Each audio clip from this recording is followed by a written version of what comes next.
ఆధ్యాత్మిక మిత్రులకు నమస్కారం. మనం కుండలిని సాధనకు సంబంధించి చేసేటువంటి దాంట్లో మనం సర్పాన్ని చూపించడం జరుగుతుంది.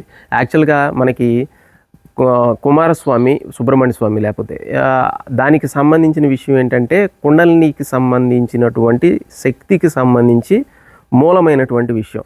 అయితే ఇక్కడ మనం చూసినట్లయితే ఇక్కడ జంట నాగులు అంటే ఒకటి ఈడానాడి, ఇంకొకటి పింగళానాడి. మనం చెప్పేటప్పుడు కూడా ఈ క్రాస్ చెప్తాం, ఇలా క్రాస్ అనేది చూపిస్తాం. ఏంటంటే మనకి లెఫ్ట్ నాస్ట్రిల్ వచ్చేసేసి రైట్ నాస్ట్రిల్ వచ్చేసి లెఫ్ట్ సైడ్ పనిచేస్తుంటుంది. ఎందుకంటే ఈ కింద నుంచి వచ్చినప్పుడు ఈడా పింగళానాడులు అన్నీ కూడా క్రాస్ అవుతూ వస్తాయి. ఏంటంటే ఈ మూడు కూడా గ్రంథులు.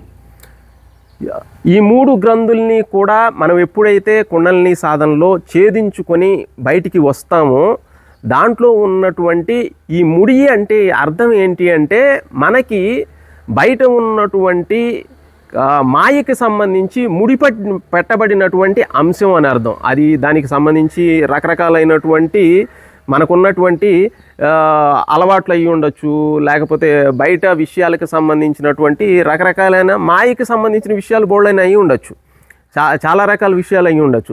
వాటన్నింటినీ కూడా ఈ గ్రంథులని ఎప్పుడైతే భేదించడం జరుగుతుందో ఆటోమేటిక్గా దాంట్లోంచి బయటపడేటువంటి అవకాశం ఉంటుంది. అంతేకాకుండా మనం పూర్ణమైనటువంటి ఎప్పటికీ చెక్కు చెదరనటువంటి ఆనందాన్ని పొందేటువంటి అవకాశం ఉంటుంది.